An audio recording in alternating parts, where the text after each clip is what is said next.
আমার ভাইয়া বিয়ের পর ভাবি বাড়িতে একাই থাকতেন, কারণ ভাইয়া নানান কাজে ব্যস্ত থাকতেন। তাই বাড়িতে আমি থাকতাম। একদিন ভাবি আমাকে তার ঘরে নিয়ে। আমার নাম অমিত।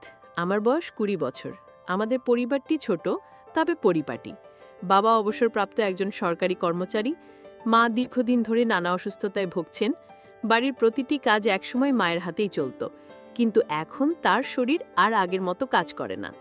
আমার বড় ভাই ঈশান ভাইয়া সদ্যই তার লেখাপড়া শেষ করেছে। সরকারি চাকরির চেষ্টায় বহু বছর কাটানোর পর তিনি অবশেষে একটা বেসরকারি প্রতিষ্ঠানে ভালো পদে চাকরি পেয়েছেন। বাবা মা দুজনেই তখন ভাবলেন এবার ওর ঘর সংসার হোক। বহু দেখে শুনে খোঁজখবর নিয়ে তারা ভাইয়ার জন্য একজন শিক্ষিতা, শান্ত স্বভাবের এবং সবার কাছে প্রশংসিত এক তরুণীকে বউ করে বাড়িতে নিয়ে আসেন। আমি সত্যি বলতে ভাইয়ার বিয়ে নিয়ে খুব পাগল ছিলাম, কারণ শুধু ভাইয়া নয়, আমি মনে মনে ভাবছিলাম একজন ভাবি এলে বাড়ির চেহারাটাই বদলে যাবে। আমার ছোটবেলার কল্পনায় ভাবি মানে ছিল একজন মমতাময়ী বড় আপু, যিনি আমার খেয়াল রাখবেন, আমার জামা কাপড় গুছিয়ে দেবেন, মায়ের রান্নার কাজে সাহায্য করবেন, আর আমার লেখাপড়ায়ও চোখ রাখবেন। ভাইয়ার বিয়ের দিনটিতে আমি এতটাই ব্যস্ত আর আনন্দিত ছিলাম যে ঘুমাতেও পারিনি। বিয়েবাড়ি, সাজসজ্জা, মিষ্টির গন্ধ, আতিথেয়তা সব মিলিয়ে এক অদ্ভুত ভালো লাগছিল। ভাবি যখন প্রথম বাড়িতে পা রাখলেন, তখন তার চোখে মুখে একটা মৃদু প্রশান্তি, তবে একটু অহংকার বা অস্বস্তি ছিল না। ভাবির নাম মেঘলা। গায়ের রং শ্যামলা হলেও তাকে দেখতে অনেক ভদ্র ও সুন্দর। উচ্চশিক্ষিতা, ইংরেজিতে সাবলীল আর বাংলায় অদ্ভুত সুন্দর করে কথা বলেন। প্রথম দিন থেকেই তিনি মায়ের পায়ের ধুলা নিয়েছিলেন, বাবাকে সালাম দিয়ে বলেছিলেন, আমি আপনাদের মেয়েই হয়ে থাকতে চাই। এ কথা শুনে মা চোখ ভিজিয়ে ফেলেছিলেন। আমি ভাবির কাছে বেশ আগ্রহ নিয়ে কথা বলতে গিয়েছিলাম। ভাবলাম হয়তো তিনি একটু দূরত্ব বজায় রাখবেন, কিন্তু না। তিনি আমায় বললেন, তুমি তো আমার ছোট ভাইয়ের মতো। ঠিক আছে, তোমার পড়াশোনা আমি নিজে দেখে নেব। মনে হলো যেন কেউ অচেনা হয়েও আপন হয়ে গেল। কিন্তু সময় গড়াতে না গড়াতে কিছু জিনিস আমার চোখে পড়তে লাগলো। ভাবি সব সময় ঘর গুছিয়ে রাখেন, রান্নাঘরে মাকে সাহায্য করেন, আর আমার পড়াশোনার জন্য সময়ও দেন। কারো সাথে বেশি কথা বলে না, এমনকি ঈশান ভাইয়ের সাথেও তার কথাবার্তা খুব স্বাভাবিকের সীমায় সীমাবদ্ধ। আমি ছোট হলেও এতটুকু বুঝি, একজন নতুন বইয়ের জীবনের প্রথম কয়েকটা দিন অনেক হাসি খুশি থাকা উচিত। কিন্তু ভাবির চোখে আমি সেই হাসি খুশি পাইনি। তবু কিছু বলতাম না, মনে হতো হয়তো নতুন জায়গায় মানিয়ে নিতে সময় লাগছে। এরপর একদিন একটা ঘটনা ঘটল, যেটা প্রথমবার আমাকে ভাবির ব্যাপারে কিছুটা ভাবিয়ে তোলে। রাত 10টার দিকে আমি আমার পড়ার ঘরে বসে বই পড়ছিলাম। হঠাৎ মনে হলো কেউ আমাদের বাড়ির পেছনের দিকে গেল।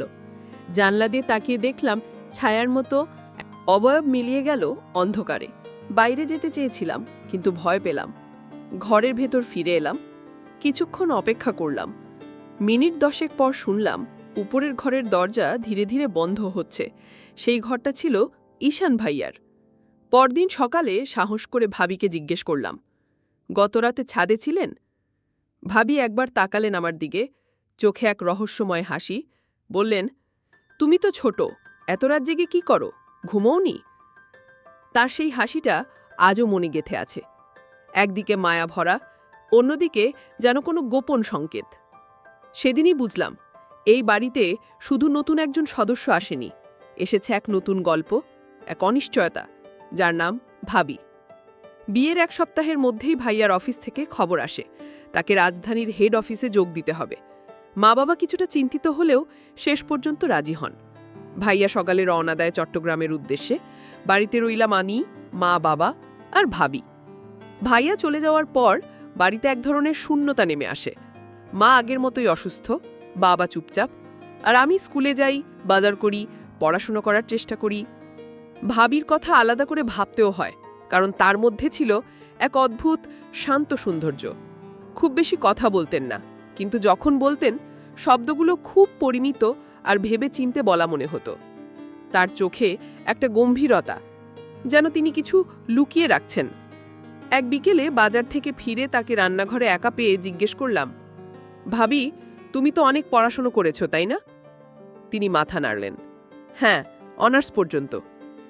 আমি বললাম, আমি তোমার কাছে পড়তে চাই, তুমি কি আমাকে পড়াতে পারবে? ভাবি একটু থামলেন, তারপর মৃদু হেসে বললেন, হ্যাঁ পারি অমিত, তবে দিনের বেলা না, রান্না, কাপড় ধোয়া, মায়ের দেখাশোনা সব নিয়ে ব্যস্ত থাকি। সন্ধ্যার পর লেখাপড়া করাতে পারি। আমি একটু অবাক হলাম। সন্ধ্যার পর তো আমি টিভিতে বিপিএল ক্রিকেট খেলা দেখি, এই সময় তো আমি পড়তে পারবো না। ভাবি হেসে বললেন, তাহলে একটু বদলাও অভ্যাস। যদি সত্যিই লেখাপড়া করতে চাও তাহলে একটু সময় দিতে হবে। আমি ওই সময়ই তোমাকে সাহায্য করতে পারি। আমি রাজি হলাম। মনে হচ্ছিল অনেক দিন পর কারো কাছ থেকে লেখাপড়ার ভালো সুযোগ পেয়েছি। বললাম, আচ্ছা ভাবি, এখন থেকে আর টিভিতে ক্রিকেট খেলা দেখব না, সন্ধ্যার পর পড়তে বসব। ভাবি মাথা নাড়িয়ে বললেন, ঠিক আছে, তবে একটা শর্ত আছে। শর্ত? আমি একটু চমকে উঠলাম। তিনি বললেন, তুমি যখন পড়বে বইয়ের দিকে মনোযোগ দিয়ে পড়বে, অযথা গল্প করবা না। ঠিক একজন সিরিয়াস ছাত্রের মতো লেখাপড়া করবে। আমি রাজি হলাম। ভাবির গলায় দৃঢ়তা ছিল। মনে হচ্ছিল তিনি সত্যিই আমাকে ভালোভাবে সাহায্য করতে চান। সন্ধ্যা হয়ে এলো। আমি ঘর গুছিয়ে বই বের করলাম। মা ওষুধ খেয়ে ঘুমিয়ে গেছেন, বাবা পাশের ঘরে টিভি দেখছেন। আমি সময় মতো ভাবির ঘরের দিকে এগোলাম। দরজায় হালকা নক করতেই ভাবির কণ্ঠ এলো, এসো অমিত। ঘরে ঢুকে দেখি ডেস্ক ল্যাম্পের আলোতে একটা ছোট টেবিল সাজানো, বই, ক্যালকুলেটর, কলম। ভাবি বসে আছেন, আমাকে বসতে বললেন। আজ থেকে গণিত শুরু করব, বললেন তিনি। আমি বললাম, আমি স্যারদের বকুনি খাই, বুঝতে পারি না। তিনি হাসলেন, তাই তো আমি আছি, এখন থেকে তুমি ক্লাসে পড়া ভালোভাবে বুঝতে পারবে। সেই রাতের পাঠ ছিল এক নতুন অভিজ্ঞতা। ভাবি মনোযোগ দিয়ে পড়াচ্ছিলেন, কঠিন অঙ্ক সহজ হয়ে যাচ্ছিল। কিছুক্ষণ পর আমি লক্ষ্য করলাম ভাবির মনে হয় কিছু চিন্তা চলছে। মনে হচ্ছিল তিনি নিজের পড়ানোর পাশাপাশি আমাদের জন্য কিছু দায়িত্বও নিয়ে আছেন। ভোরবেলা বাজারে যাচ্ছিলাম, মা বলেছিলেন মাছ আর আলু আনতে। হ্যান্ডব্যাগ নিয়ে উঠোন পেরিয়ে যাচ্ছি, এমন সময় ভাবির কণ্ঠ শুনলাম, অমিত, একবার আসো তো। আমি ফিরে দেখলাম ভাবি দাঁড়িয়ে আছেন, মুখে হাসি। আমি কাছে গেলে তিনি বললেন, তুমি আমার জন্য একটু পুদিনা আর তুলসী পাতা এনে দিতে পারবে? আমি বললাম, ভাবি, মা তো বাজার থেকে সব আনে। তিনি বললেন, এটা একটু আলাদা, রান্নার জন্য নয়, শুধু এই পাতা দিয়ে আমি কিছু বানাবো যা আমাদের পরিবারের জন্য ভালো। আমি বুঝলাম এটা খুব সাধারণ কিছু, তাই রাজি হয়ে গেলাম। সেদিন থেকে আমি বাজারের ব্যাগের মধ্যে পুদিনা ও তুলসীর পাতা আলাদা করে রাখতাম। ভাবি আমাকে ধন্যবাদ দিতেন এবং বলতেন, তুমি খুব দায়িত্বশীল। আমি গর্ববোধ করতাম, কারণ ভাবির কথায় আমি বিশ্বাস রাখতাম এবং সাহায্য করতে পারতাম। কিন্তু কিছুদিন পর আমি ভাবতে শুরু করলাম, ভাবি এই পাতা দিয়ে আসলে কি করতেন। রান্নার জন্য না হলে? ভাবলাম হয়তো স্বাস্থ্য নিয়ে ভাবছেন, ডায়েট বা কোনো ঘরোয়া চিকিৎসার জন্য নিচ্ছেন। আগেও তো বলেছিলেন তিনি ওজন নিয়ে চিন্তিত, কিন্তু তাও কেন এটা আড়ালে নিচ্ছেন? মা তো কখনো আপত্তি করতেন না, তাহলে কেন লুকিয়ে? এই চিন্তাগুলো দিনে দিনে মাথায় বাসা বাঁধতে লাগলো। আমি বুঝতে পারছিলাম কিছু একটা আছে যা আমার অজানা। আর মানুষ যখন কোনো কিছু বারবার লুকাতে থাকে, তখন সেটা কেবল সাধারণ ব্যাপার নয়, তার পেছনে কিছু রহস্য থাকে। একদিন বাজার থেকে ফেরার সময় আমি হঠাৎই সিদ্ধান্ত নিলাম, আজ আমি খেয়াল করব ভাবি আসলে পুদিনা পাতা দিয়ে কি করেন। আমি আগে কখনো এমন কিছু করিনি, কিন্তু আজ মনটা অস্থির হয়েছিল। সেদিন দুপুরে যথারীতি পুদিনা পাতা আর তুলসী পাতা ভাবিকে দিলাম, তারপর নিজেকে ব্যস্ত দেখিয়ে রান্নাঘরের পেছনের জানলার পাশে দাঁড়িয়ে রইলাম। জানলাটা একটু খোলা ছিল, রান্নাঘরের ভেতরে কিছুটা দেখা যায়। ভাবি পাতাগুলো একটা ছোট পাত্রে রেখে কিচেন থেকে বেরিয়ে গেলেন। আমি সেখানেই অপেক্ষা করতে লাগলাম। মিনিট 10 পর ভাবি নিজের ঘরে ঢুকলেন আর সঙ্গে নিয়ে গেলেন সেই পাত্র। আমি ধীরে ধীরে ঘরের পেছনের দিক দিয়ে ঘুরে গিয়ে ভাবির ঘরের জানলার দিকে গেলাম। জানলাটা পুরোপুরি বন্ধ ছিল, কিন্তু অল্প কিছু দেখা যাচ্ছিল। ভাবি কি করছেন ঠিক বুঝতে পারছিলাম না, তবে আমি স্পষ্ট দেখতে পেলাম তিনি পাত্রটা নিয়ে আয়নার সামনে দাঁড়িয়েছেন, যেন কিছু প্রস্তুতি নিচ্ছেন। আমার কিছুটা ভয় হচ্ছিল, কিন্তু তারপরই হঠাৎই আর ঘরে কিছু দেখা যাচ্ছিল না। আমি জানলা থেকে সরে এলাম, কারণ আমি জানি সন্দেহ কখনো কখনো বিপজ্জনক হতে পারে। এতদিন ধরে শ্রদ্ধা করে এসেছি, যখন কারো কথা বারবার অস্বাভাবিক লাগে তখন সন্দেহ নয়, মানুষের মনে সত্যি একটা প্রশ্ন জন্মায়। আর একবার সেই প্রশ্ন জন্মালে সেটা সহজে চলে যায় না। আমার ক্ষেত্রেও তাই হয়েছিল। শুরুতে ভাবলাম হয়তো স্বাস্থ্য বা রূপচর্চার জন্য দরকার, কিন্তু কয়েক সপ্তাহ কেটে যাওয়ার পরও আমি দেখি ভাবি এগুলো রান্নায় ব্যবহার করছেন না, শুধু নেন নিজের ঘরে নিয়ে যান। এই বিষয়টা আমাকে কষ্ট দিতে শুরু করলো। আমি ভাবির প্রতি সবসময় শ্রদ্ধাশীল ছিলাম, এখনও শ্রদ্ধা করি, ভবিষ্যতেও করব। একদিন দুপুরবেলা মা ঘরের ভেতর বিশ্রাম নিচ্ছেন, বাবা তখন বাড়িতে নেই। আমি একটু আগেভাগেই বাজার করে ফিরলাম। বাড়ির সামনে পৌঁছাতেই ভাবি ডাক দিলেন, অমিত, একবার আসো তো। আমি গিয়ে দাঁড়ালাম। ভাবি নিচু গলায় বললেন, অমিত, পুদিনা পাতাগুলো শেষ হয়ে গেছে, আজকেও তুমি একটু এনে দিতে পারো? আমি এবার আর চুপ থাকলাম না, মনে মনে অনেক আগে থেকেই প্রস্তুতি নিয়েছিলাম। হালকা গলায় বললাম, ভাবি, আজ আমি আপনাকে একটা কথা জিজ্ঞেস করতে চাই। ভাবি একটু চমকে উঠে বললেন, কি কথা? আমি সোজা বললাম, ভাবি, আমি আর আপনাকে পুদিনা পাতা এনে দিতে পারবো না, যদি না আপনি বলেন পুদিনা পাতাগুলো আপনি কি করেন। ভাবির মুখ মুহূর্তের মধ্যে বিবর্ণ হয়ে গেল।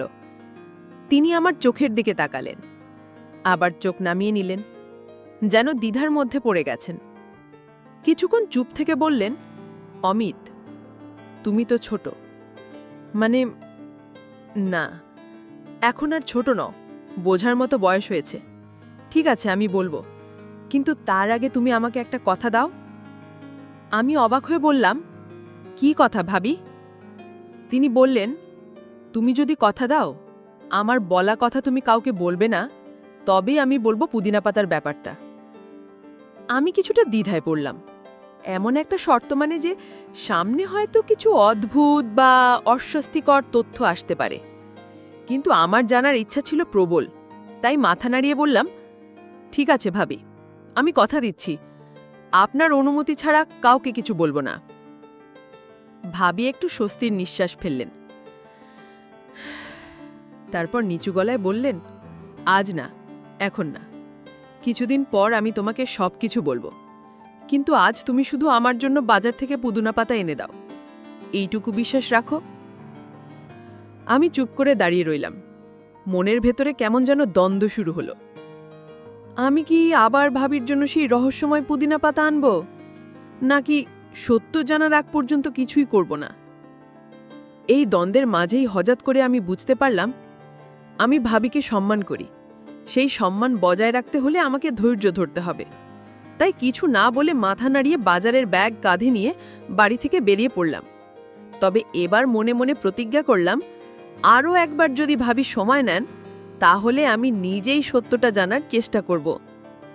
কেননা আড়ালে কোনো বিষয় যখন দিনের পর দিন লুকানো থাকে, তখন সেটা আর শুধু গোপন থাকে না, তখন সেটা হয়ে যায় রহস্য।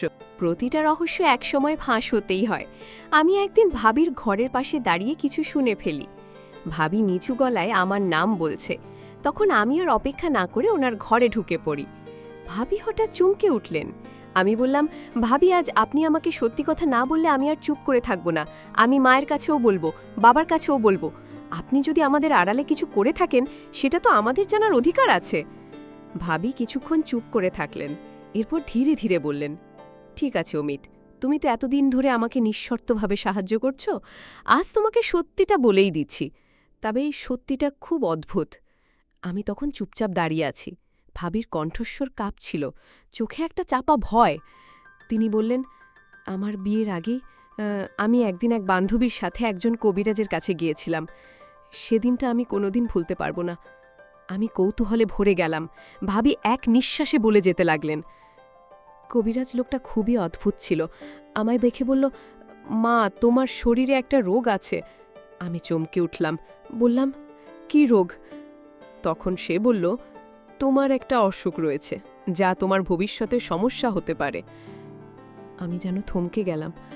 আমার মনে হলো মাথায় আকাশটা ভেঙে পড়ল। আমি হতবাক হয়ে ভাবির দিকে তাকালাম। ভাবি থামলেন না, বললেন, আমি কান্নায় ভেঙে পড়েছিলাম, বলেছিলাম, কিছু উপায় নেই। তখন সে বলল, একটাই উপায় আছে, তবে সেটা কঠিন। তবে ভয়ের কিছু নেই। যদি তুমি বাঁচতে চাও, তাহলে বিয়ের পর থেকেই তোমাকে প্রতিদিন রাত 4টায় কিছু পুদিনা পাতা একসাথে খেতে হবে, আর সেই পাতা নিয়মিত খেলে তোমার রোগ ভালো হয়ে যাবে। আমি প্রশ্ন করলাম, কিন্তু সেটা তো সহজ, তাতে এমন কি রহস্য? ভাবি দীর্ঘশ্বাস ফেললেন, বললেন, না অমিত, শর্ত ছিল, এগুলো খেতে হবে একা, কাউকে জানানো যাবে না, বিশেষ করে আমার স্বামী, শ্বশুর আর শাশুড়ি, এই তিনজন যদি জানে তাহলে এর কার্যকারিতা নষ্ট হয়ে যাবে। তখন যদি আমি খাইও, কিছু হবে না। আমি স্তব্ধ হয়ে গেলাম। এতদিন ধরে যেটাকে অদ্ভুত মনে হচ্ছিল সেটা কোনো লুকোনো কুপ্রবৃত্তি ছিল না, বরং ছিল ভয় আর বিশ্বাসের এক অদ্ভুত মিশ্রণ। ভাবির চোখে জল চলে এলো। অমিত, আমি জানি এসব শুনে অনেকেই বিশ্বাস করবে না, কিন্তু আমি বিশ্বাস করি। যদি এতে আমার প্রাণ বাঁচে তবে আমি এই নিয়ম মানতেই থাকব। আমি আস্তে করে বললাম, ভাবি, আপনি তো আমাকে ছোট ভাইয়ের মতো দেখেন। এতদিন ধরে যদি আপনি বিশ্বাস করতে পারেন আমাকে, তবে আমিও বিশ্বাস করব আপনাকে। আমি আর কাউকে কিছু বলবো না। ভাবি এবার হাসলেন আর বললেন, তুমি ভালো ছেলে অমিত। সেদিন বুঝলাম অনেক রহস্যের পেছনে কোনো খারাপ উদ্দেশ্য থাকে না, থাকে ভয়, থাকে রক্ষা পাওয়ার চেষ্টা। ভাবি শুধু নিজেকে রোগ থেকে মুক্ত করার জন্যই এমন কঠোর নিয়ম মেনে চলেছেন। যদি গল্পটি ভালো লাগে তাহলে অবশ্যই আমার চ্যানেলটিকে সাবস্ক্রাইব করে পাশে থাকবেন। ধন্যবাদ।